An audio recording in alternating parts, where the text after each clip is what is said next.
Now you might be wondering, with all this water and an oxygen atmosphere, is it possible that life exists on Ganymede? While it's certainly possible, there are some features of Ganymede that make this unlikely.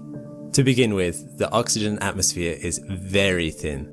It is estimated to be somewhere between 0.2 to 1.2 micropascals, or about 100 billion to 500 billion times less than Earth's atmospheric pressure at sea level. That would be impossible to breathe. And while our own planet Earth has certainly demonstrated that ecosystems can flourish in the depths of oceans without sunlight to sustain it, there could be a big problem that prevents this from happening on Ganymede.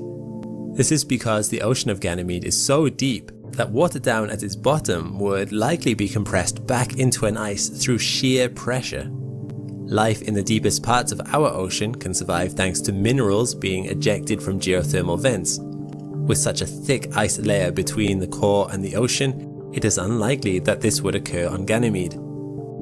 Europa, Ganymede's neighbouring moon, is considered a more likely candidate for life because of this. But underneath Ganymede's ice and water exists something else truly surprising, something that scientists do not have an explanation for.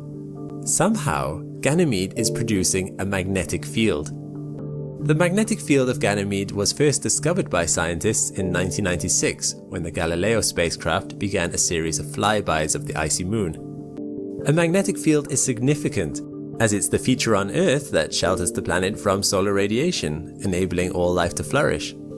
The field around Ganymede does not completely protect it from such radiation. Being tucked within Jupiter's incredibly powerful magnetic field and radiation belt means it's still getting pelted with a lot of radiation. Scientists are not quite sure why this magnetic field is here at all. Ganymede is smaller than Earth, and given its size and composition, scientists believe that the core should have cooled down enough by now that it should be a solid mass, not liquid. This would prevent electrons moving through convection and would prevent a magnetic field. And none of the other moons of Jupiter have a magnetic field.